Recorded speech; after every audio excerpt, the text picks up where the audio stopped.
I'm on the road again and ready for more grand days out around our beautiful country. It's like we're driving through a little tunnel of happiness. I've always been a massive fan of campervan holidays.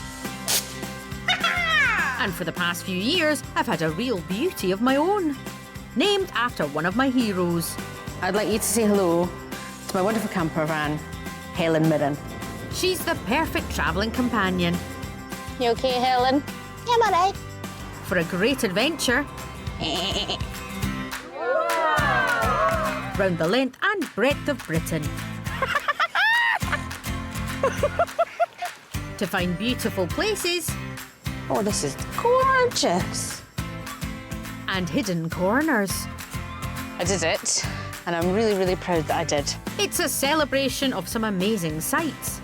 It's absolutely brilliant! Both big. Oh my goodness. And small. It's the most beautiful thing in the world. So saddle up. Yes! Yeah. And join me. On my grand days out.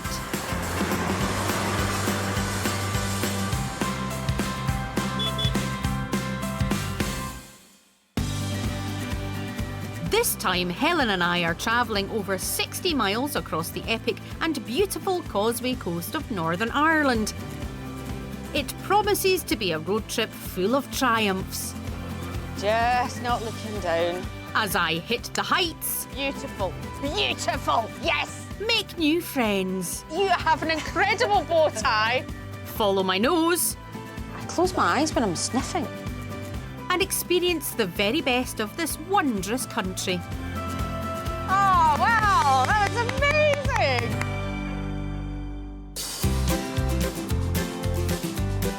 So I'm back in Northern Ireland. Couldn't be happier. Oh, there are people in the sea having a wee swim. I'm exploring the dramatic Causeway Coast and Glens of Antrim, an area known for its rugged coastline, spectacular valleys and rolling hills. It's a glorious mix of lush, green and beautiful sea. And let's not forget the lovely locals. Nice man in a van. Oh, I thought he was blowing a kiss at me. He was just rubbing his chin. How friendly are the people in Northern Ireland? Mwah, Susan. I'll take that as my official welcome. There are 9 gorgeous glens of Antrim stretching over 270 square miles. And I'm stopping in at one of them, Glen Arm. Beautiful, beautiful, lush green countryside. Known as the Queen of the Glens, it's the perfect place to start my adventure. And I'm not the only one exploring today. Hi. Oh, hello. Hello. I'm Susan. What are your names? Caroline. Caroline. I'm Wendy. Wendy. Yeah. And This is Elsa. Elsa. Charlotte. And Tegan. Oh, look at Tegan, the wee sausage. Literally. He's just 7 months old. Would you like a cuddle? Oh, yeah, go on then. Oh, hello. Oh, there we are. That's me. That's me in a... Oh, you wee soul. I love the smell of a puppy's ears. And they're all show dogs too. Are so they? They're all in the show ring. These two are champions. Yes. Champions. Yes. When we show our dogs, you have an affix, so the dogs all have Glen Arm in their name. Oh, I so, see. and this is our favourite walk. So I have the honour of cuddling a champion Glen Arm dachshund. So I've just arrived. Yes. Is there anywhere you would recommend I go to explore? Well, if you're just starting, you want to go down the coast a little bit, down to Glen Arm. The castle down there is gorgeous. And then head back up the coast. Thank you so much Oh, thank you. for all your assistance. New rule, every adventure should start with a puppy. Enjoy the rest of your day, my darling. See you Thank later you. on. Thank you. Bye. And a gorgeous spot to plan my route. Let's get the old map out. Oh, dappled sunlight. It's always very flattering to be filmed in dappled sunlight. If I do say so myself. Right, so I am here at the lovely Glen Arm waterfall. And one place I've not really explored is kind of this part of the coast. I'll make my way up to the seaside town of Port Stewart before heading back along the coast to my final stop at the Carrick-a-Rede rope bridge. Quite simple, but sometimes simple is the best. Before I leave, though, just a quick public safety announcement. Remember, don't go chasing waterfalls. Stick to the rivers and lakes that you're used to, OK? Just a public service announcement. Stay safe.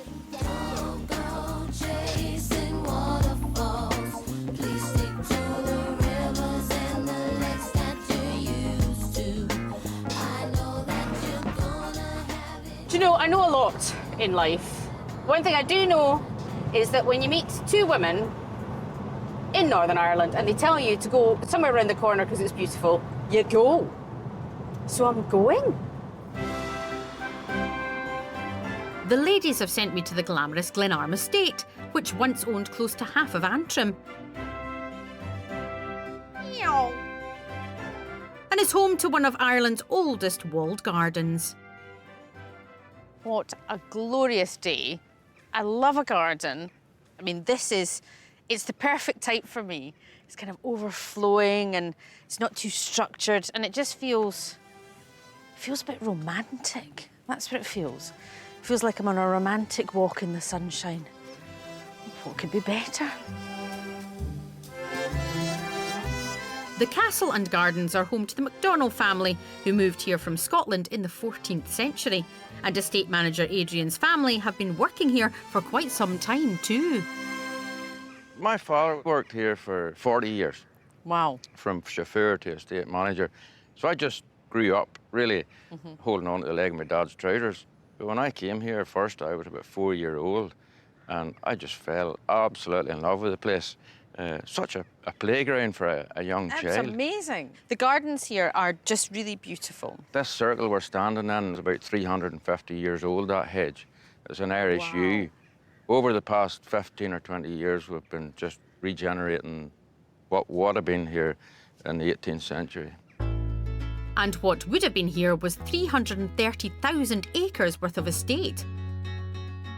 Although it has dwindled down over the years, thanks in large part to a certain unlucky earl. The 6th Earl at the time, he would have gambled with some of the tenant farmers for the deeds of their land, so he gambled away well over 100,000 acres. So he wasn't very good at gambling. He was a bad poker player, right? I am keen to have a nosy in the castle. I'll be really good. We might let you in a wee bit. We've got some lovely pieces in there. We've got a chest of the Spanish Armada and so. Well, I'll go and have a wee nosy around. I promise, though, I won't. It's like when I go into the department store, into the China bit, because I'll walk like that. Thanks very much indeed. Thank you. See you later. The 15th Earl of Antrim lives in the castle with his family, but they aren't home, and clearly Adrian is the boss today. So in I go. Well, this is something, isn't it? Loving the chandeliers up there. There's something Adrian mentioned that I'm really keen to find. This is the chest from the Spanish Armada. I find that quite mind-blowing whenever I come to these places. And they go, oh, that was from blah, blah, blah, blah. And you go, this was from the Spanish Armada. And I think, I mean, look at that. Look at the size of that key. The story goes that a Spanish ship called the Girona was wrecked when faced with a ferocious storm off the Causeway Coast. It was the MacDonald family who aided a small group of survivors and managed to salvage the wooden chest. It's extraordinary. I'm going to see if, let's see if we can open it. Hold on a second. My trainer told me how to do it, so. No, so it's probably not meant to be open. Or it's probably. Don't worry, I haven't set off an alarm. The castle is also home to a vintage car collection built up by successive earls since 1900. Listen to that. It makes me feel like I'm a fancy lady. And I must go. Adrian, this is amazing. What's this? This is a 1903 Martini. Can I? Madame, your chariot awaits you. Thank you very much. Oh, I'm afraid. Hi. Adrian's brother Leslie, following in their father's footsteps, is the chauffeur today. Woo! charged with taking the lady for a spin. Oh, it's got quite a turn of speed. I was expecting it to go really slowly. Clearly the lady likes to get there in a hurry. Thank you very much, chauffeur. You're welcome. Oh, God. I think Helen was feeling a bit neglected. I need her now, though, as I'm leaving the Glens and heading to the coast. There's just something epic about the sea, isn't there? There's something epic about it. And it doesn't get a lot more epic than that. Cyclists, hello! I'm making my way 50 miles west from Glen Arm to Port Stewart along the dramatic Causeway coastal route, known as one of the world's great road journeys. Don't say I don't treat you, Helen.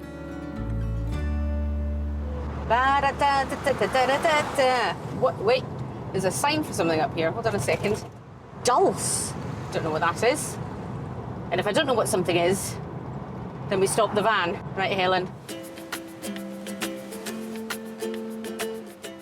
Hi there. Hello. How are you? I'm very well, thank you. I saw a sign for dulse. I take it this is the dulse that's here. It's the edible seaweed. So this is edible. It is, yes. Gillian gathers this local delicacy right here. It's been part of the diet in this area of Northern Ireland for generations. So in order to eat it, though, you dry it, so is it like crisps? Yes, it wouldn't be as crispy as crisps. I've always heard that seaweed was quite good for you, is it? It is. I mean, there's more nutritional value in sea vegetables than there are on land vegetables. So when my mum kept going on about me about eating my peas, I should have been eating seaweed instead? You should have been, yes. For my Sunday dinner? Absolutely. The dulse is still drying out, so no salty snack for me. But Gillian sustainably harvests a variety of seaweeds that can be used in other ways. So you can eat this. You can. That's obviously different seaweed. So what's this seaweed? That's serrated rack. You would put it in hot water. Right. Now, not boiling water, because you don't want it to cook, which was what would happen. You don't want to cook it. No. Right. So soak in the bath, and all the gels come out of it, and you'll feel it on your skin. Really? Don't know why that made me like, ooh, a seaweed gel. That sounds just lovely. Can I take some of this away? Because I need a bit of relaxation. Yes, I can give you some of that. That's an enormous bag of seaweed. I think I might need a bigger bath. Hope I don't get stopped by the police. How am I going to explain this away? Oh, it's just a bag of seaweed. Thank you so much, Gillian, for this. You're very generous. Thank you. Bye. Don't worry, Helen. If there's seaweed trouble, I'll take the rap. Coming up, I live out my golfing fantasy. Oh, it's so close. And my journey steps up a gear. Oh, wow. That was amazing.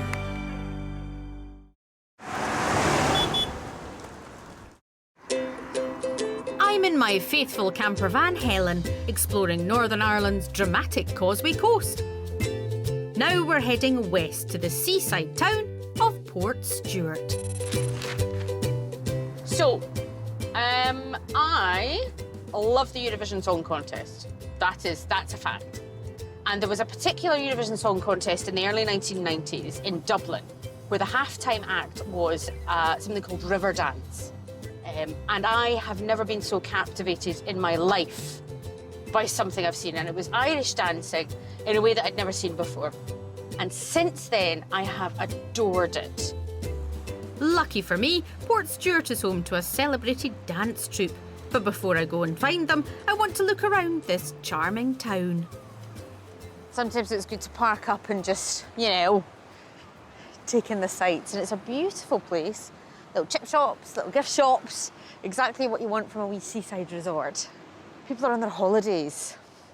And there's always a nice air about the place when people are on their holidays. And apparently the seaside bunting comes courtesy of the local knitting group. Each of these little ducks brings a little bit of pizzazz to Port Stewart. Speaking of Port Stewart pizzazz, it's time to find the dancers. And I think I can hear some music. So we're going to go from the start again. So see, whenever you get into the circle, make sure that that's like going round nice and easily, and that your spacing is good. Interrupt. Hello, Catherine. Hello. How are you? I am the very best. How are you? Sorry, you're in the middle of... I enjoyed all this. I enjoyed everything that was happening. It's lovely to meet you and your fabulous troupe. The Anova Irish Dance Company are celebrated across the world and even made it to the semi-finals of the iconic TV show Britain's Got Talent. How long have you been dancing for? Too many years.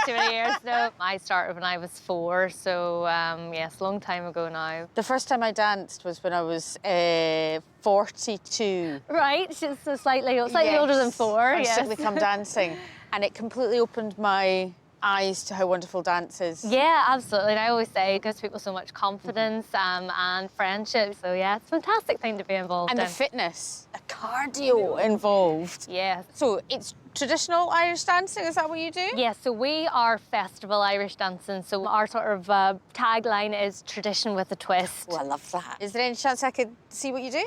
What do you think? Is that right? Yeah. Thank you very much. But you can't say no now, can you? I'll go over here. Thank you so much, Catherine. Thank you so much. Not at all.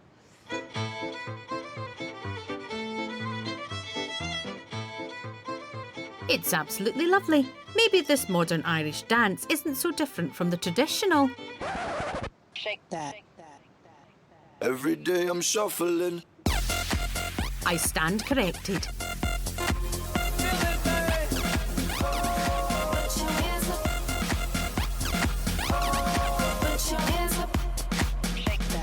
Every day I'm shuffling. Oh, wow, that was amazing. Thank you so much. I would join in, but my hips are bad. Oh, we'd love you anytime you want. Oh, no, I've got to go. Is that the time? If I got involved, I think that would be a twist too far. Back on the road, Helen and I are dancing our way 4 miles along the coast to the seaside town of Portrush. One of the things I'm absolutely loving about my trip is that every 2 to 3 minutes, the climate completely changes.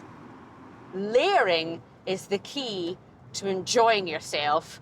So the coat comes off, coat goes on again, perfect for any temperature. It's the type of day where anything can happen, and I'm ready for it. I'm about to tick off a bucket list item. I'm heading to a golf course that I have watched on the telly and I have looked at on the internet and I've always wanted to play it. I'm going to play it totally cool though, so that no one knows just how excited I am, because decorum is very important when on a golf course. Nestled on the edge of the spectacular Antrim coast, the course at Royal Portrush Golf Club is widely regarded as amongst the most beautiful and challenging in the world. It's hosted the oldest and most prestigious golf tournament, the Open Championship, twice. I'm meeting pro Charlene Reid, who's agreed to coach me through one hole on this epic course. Charlene, it's lovely to meet you. This is spectacular. It's beautiful, isn't it? I cannot tell you how excited I am, because this is a world-famous golf course, isn't it? It is, yeah. I absolutely love golf. I think, like a lot of people, though, I played it when I was younger. So I think I was maybe 5 when I started. Oh, gosh, you were young. When did you start? My parents played golf, and they bought me golf clubs for my 12th birthday. So I think that was the hint to say, What way of hinting? Just if you're interested, just a set of golf clubs, right? Yep. And I've played ever since. Unlike Charlene, I've only just rediscovered the sport. 16 was the last time I played. I just started 3 weeks ago, so be gentle with me. Oh, very good. What I think we should do is take me in your golf buggy. We're Thelma and Louise in Portrush. Let's do it. Go. I'll follow you, darling. The weather's turned a little bit inclement. Just a little. But it's golfing weather. Especially in Ireland. The changeable weather isn't the only obstacle here. Charlene is taking me to play the most notoriously difficult hole on the course. Calamity Corner, the 236-yard 16th hole, made even more difficult by a yawning chasm that lies between the tee and the green. If you miss, your ball falls 75 feet. I can see why there could be a problem. If I hit my ball in there, I'm not getting that ball. I'm not going to go and get that. And I'm not going to head going it down out to help you either. So look at Charlene and I at the same time. I know, getting our gloves Look on. getting our gloves on like this. Serious now. Yeah, it's like that. Right. Are you ready? Yeah, okay, well, I don't know. Let's try it. Time to see how it's done by a pro.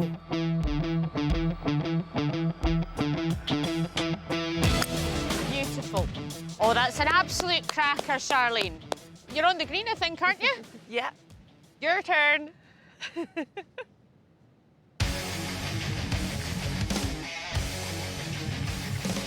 It's safe to say I doubt I'll be able to match Charlene, but I can feel the gods of golf looking down.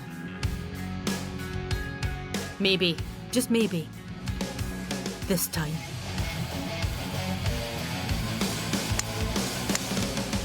Beautiful. Beautiful. Yes. Oh, that is an absolute cracker. That's a super shot. The pros would be happy with that one. Would they? Yeah. Woo. Pull my trousers up. Well, I surprised myself with that 200 and something yard drive. This is my ball. That is your ball, right by the green. Okay, I'm going to tell you something. Okay. For the past week, I've been watching YouTube videos of people playing this hole. Have you? Yes. Well, how did you do compared to the rest? I am so pleased with that because it's really not bad at all. It's one of the longest drives I've super. done. Yeah. You? It's a good. Well, yeah. I know, but I'm expected to be there. It's almost as if she's a professional when she does it. Getting over the huge chasm was step one. But Calamity is a par 3, meaning that's the average number of shots a professional should take to get it in the hole. So, putting is where I hate to use the word weak, but I'm not great at it. If I got a par at Portrush, I'd probably get a tattoo. I get a par at Portrush. I think we're going to hold you to that. No pressure, Calman. I've gone the wrong way. Still have another putt for a par. You're fine. I think I need to see a bit more of a demo. Even pro Charlene needs 2 putts on Calamity. Ah, nailed it. So it's a par. Par. Yeah, we'll take that. Right, you hold yours now. Okay.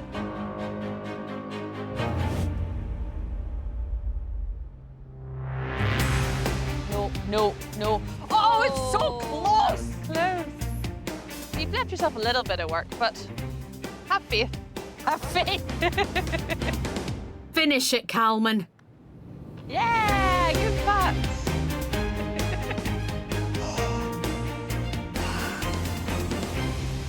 A 4 on the famous 16th at Portrush, Calamity Corner. I am very, very happy with that. And you are absolutely tremendous. Taking 4 shots means I got a bogey, and in this context, and only in this context, that's a good thing. Bucket list? Tick.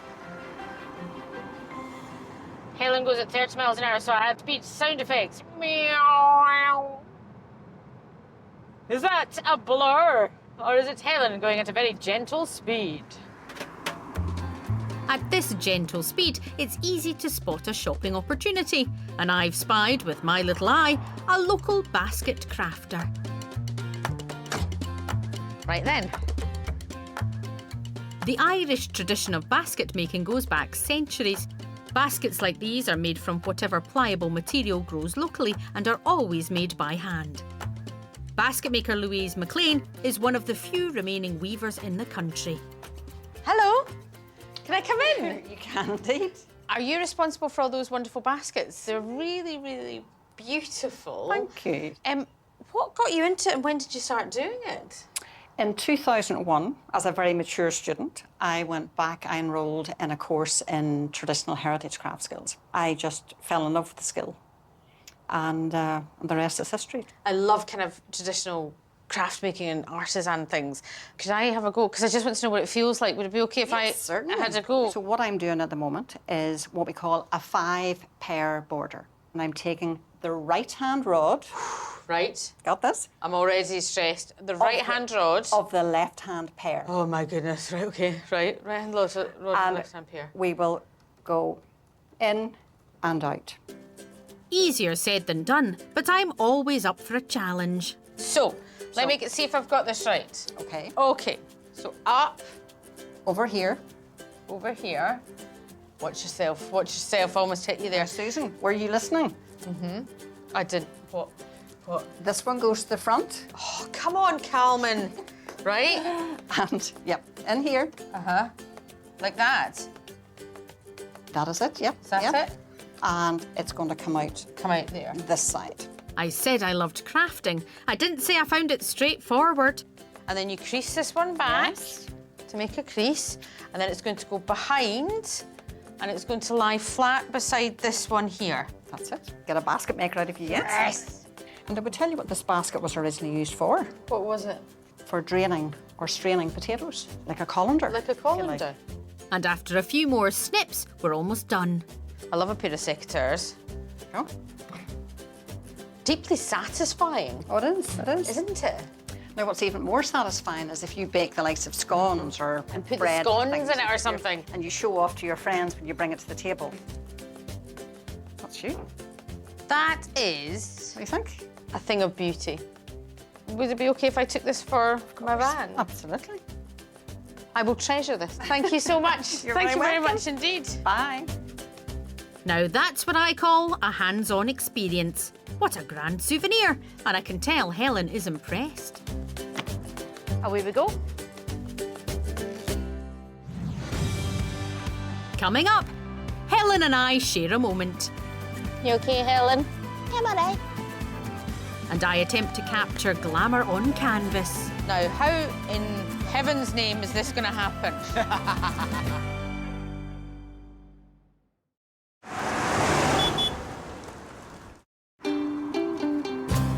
I'm having a grand day out exploring the gorgeous Causeway Coast of Northern Ireland.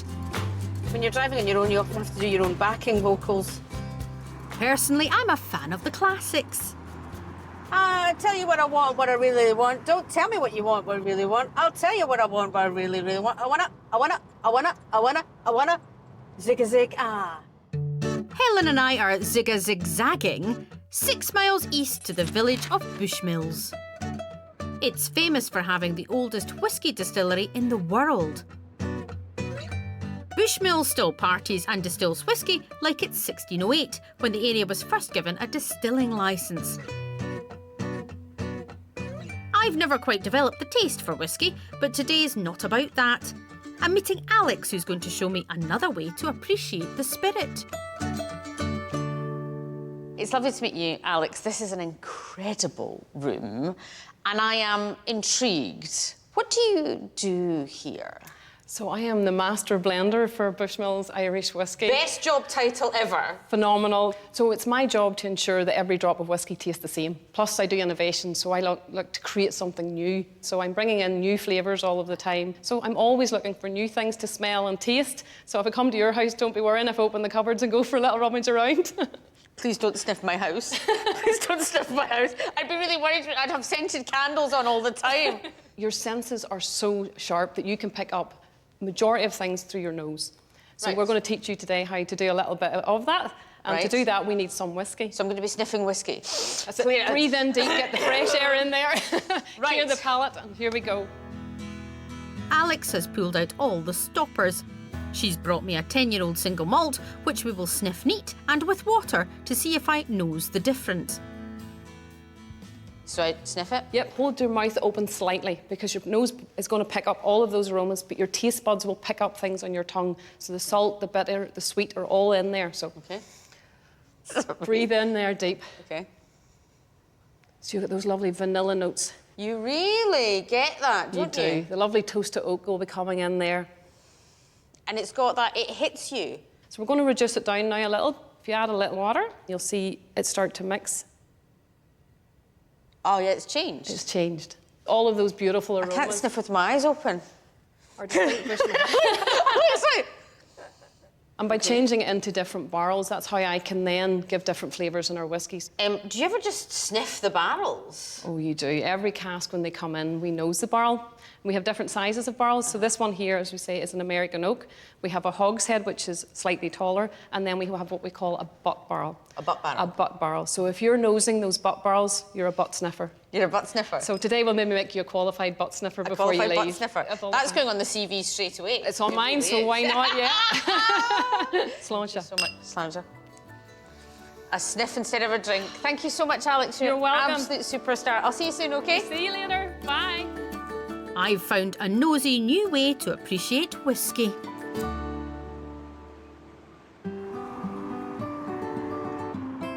I think my senses need some fresh air. Time to park Helen up for a little pamper. I'm throwing myself a seaweed party.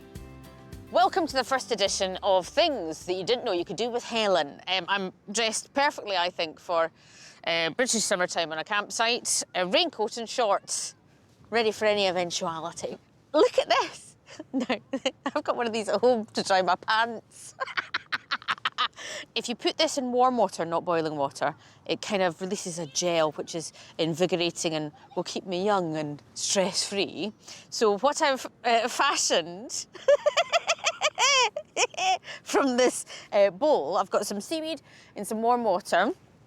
And what I'm going to do is I'm going to give my feet a wee invigorating bath. Let me just take my shoes off. Ooh. Ooh. You can feel it's quite an interesting little feeling there, but it's lovely. I'm in the great outdoors, and I'm treating myself. Oh, it's quite interesting. A lovely way to spend time alone or even with a friend. You okay, Helen? Yeah, I'm all right.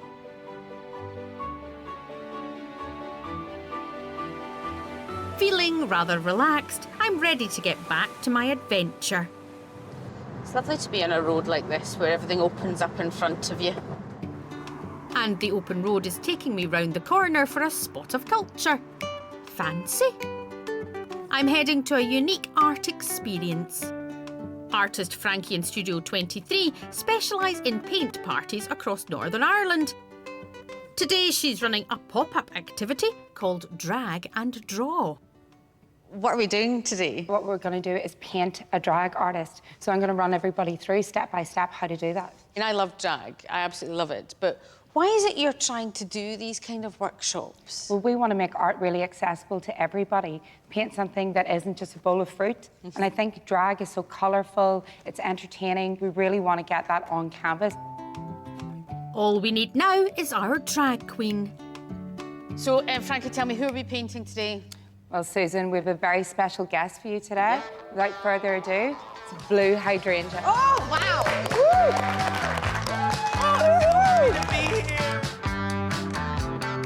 Blue Hydrangea is a world-famous drag queen from Belfast who recently won the groundbreaking first series of RuPaul's Drag Race UK versus the World. I'm a huge fan of this Northern Irish icon. That's the RuPaul there. Yeah. I just hope my art skills don't let me down. When in doubt, follow Frankie. Now, Blue, what colour are your eyes? Blue. Oh, blue. A lovely blue for Blue. Yeah. Steady hands here, Susan.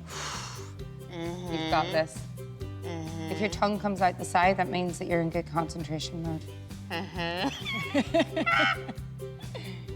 I used to paint whenever I was younger. Did you? Yeah, I went to university and studied art. I was painting drag queens in my notebooks instead of other things. I've got a law degree. I was a lawyer for 10 years before way, I did really? stand-up. Oh, yeah. Wow. And life put me in a different direction, so... From lawyer to artist, a varied career palette. Susan, I think you're sweating more than me. And I wasn't even wearing my corset today. I'm being really honest with you now, Blue. This looks like an appalling photo fit you'd see on Crime Watch. Have you seen this person? Very defined nose. Okay, it's fine. You've got this. It's fine. Just remember, there's no right or wrong in art. I can't help but giggle at your frantic painting. You're like that. With Frankie's guidance, I've managed to paint my first portrait. And we've jumbled them all around, so Blue doesn't know who's responsible for each masterpiece. OK, Blue, we're ready for you. Oh my goodness! I'm nearly brought to tears. That this is what you think I look like. I'm just kidding. These are incredible. Oh my goodness. Oh, I like that one. That one's pretty good. Oh, that one's pretty good too. I think they all look sassy, for sure. They all have a lot of attitude. Some of them more than others. I want to know which one's yours. Okay, so mine was this one here. Oh, that's great. That would have been... It's not bad in your top 7. So... And I'm going to take that picture of you home and I'm going to hang it in my house to remind me of you every time I see it. So if that's okay, Blue. Of course it is. Thanks to Frankie, my artistic skills didn't let me down. Actually, I think this will go rather well in Helen. A queen of the road deserves a drag queen on board.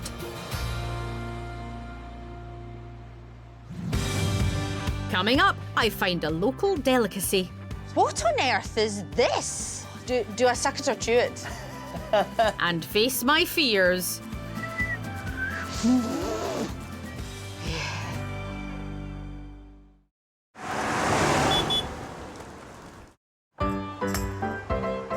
I'm on the road, exploring the epic Causeway Coast of Northern Ireland. What is happening with the weather in Northern Ireland? It's quite frankly confusing. I've made my way along the coast to my final stop and biggest challenge. It's the Carrick-a-Rede rope bridge. So I've stopped off at a viewpoint just to check out where I'm going next. And one of the most extraordinary things has happened. The weather's turned a little bit. I'm walking in the clouds. I mean, there's a song called Walking in the Air, but I'm walking in the clouds. Look at it! It's amazing! The rope bridge sits high above the water, open to the elements, and is one of the top attractions in the area. So, down there is a rope bridge. I've booked myself onto it because, you know, when you look at, the attractions in the local area, you think, oh, that sounds great, a rope bridge. And then you get here and see it. So I'm going to go on the rope bridge. I don't know why. This is reassuring me. I don't know why stroking my chin is reassuring me. So I'm a bit, but it'll be perfectly safe and I'll feel a great sense of achievement at the end of it. So I'm going to go onto the rope bridge. She said, stroking her chin as she leaves. Suspended across a 30-metre deep and 20-metre wide chasm, the bridge was first erected in 1755 to connect salmon fishermen to the rocky island of Carrick-a-Rede, where they could cast their nets. It's had an upgrade since then and now welcomes around 250,000 tourists every year, including me. Before I attempt it, I need some reassurance from a friendly local. Hiya. Hello. I'm Susan. What's your name? Susan, my name's Keith. Keith, you have an incredible bow tie. I adore it. You look wonderful. I'm about to go on that rope bridge. Oh, yeah, you'll love it. Have you done it? Yeah, quite frequently. Tell you how it was previous. Aye. There was only one side to the bridge. Because, of course, getting over to the island, the fishermen had to carry their nets and their bits and pieces. Oh. So they literally had a rope to hold on to. Right. So now we've given you 2 hands. Now 2 hands. We're doing lots of that. that. So is it quite a thrill when you get to the other side? Oh, absolutely. It's beautiful, beautiful. Yeah. And that's a Scottish accent I hear. It is, yeah. We're only 14 miles to the closest point. So I could just keep going? So you could keep... If you could swim well. I don't think I fancy that. What on earth is this? This is a local candy called Yellow Man. So it's made very local to the region, and traditionally the Yellow Man is sold along with adults. It's similar to honeycomb. Similar, it's a bit harder. Similar. Do I suck it or chew it? Well, I would try both. Give me one, because I might leave I always like to leave a wee treat for Helen as well. So give me, Of course. can I take 2, please? Well, I Thank tell you very what, much. if it's buy 2, you get 1 free. How does that sound? Oh, brilliant. I'll take them. Thank you very much indeed. Of course. Thank you so much. See you later Take on. care. Have Bye. fun. Bye. All set. Now I have no excuse. If such a lovely local with such a gorgeous bow tie thinks I can take on the bridge, I'd say it's time to face my fear. Absolutely fine. It doesn't look that wobbly, and there are 2 sides after all. Okay. Right. Do one thing every adventure that scares you.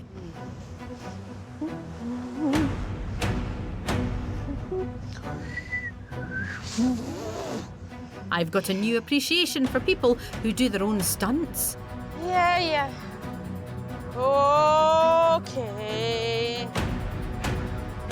Okay. It's okay. It's moving a little bit in the wind. Absolutely no problem. And there we are. It was a little bit frightening, and the wind was blowing, so it was moving a little bit and it was creaking.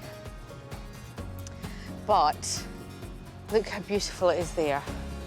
And that's the thing, sometimes you have to challenge yourself to see the world from a different perspective. So I'm really pleased I did it. I feel a little bit lightheaded and a little bit sick.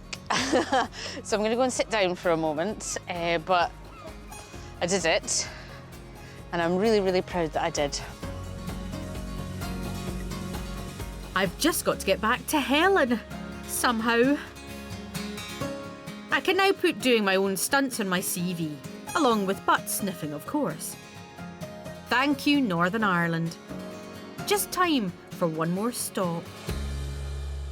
Honestly, I've had so much fun.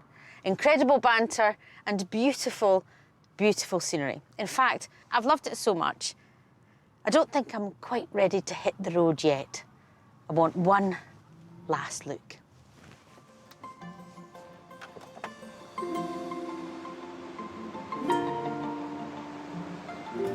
And just look at that.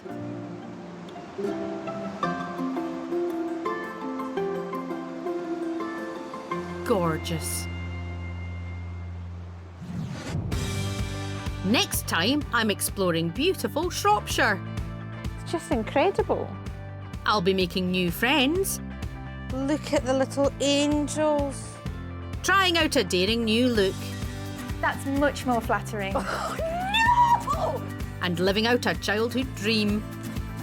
I've always wanted to drive a train. In this stunning rural paradise.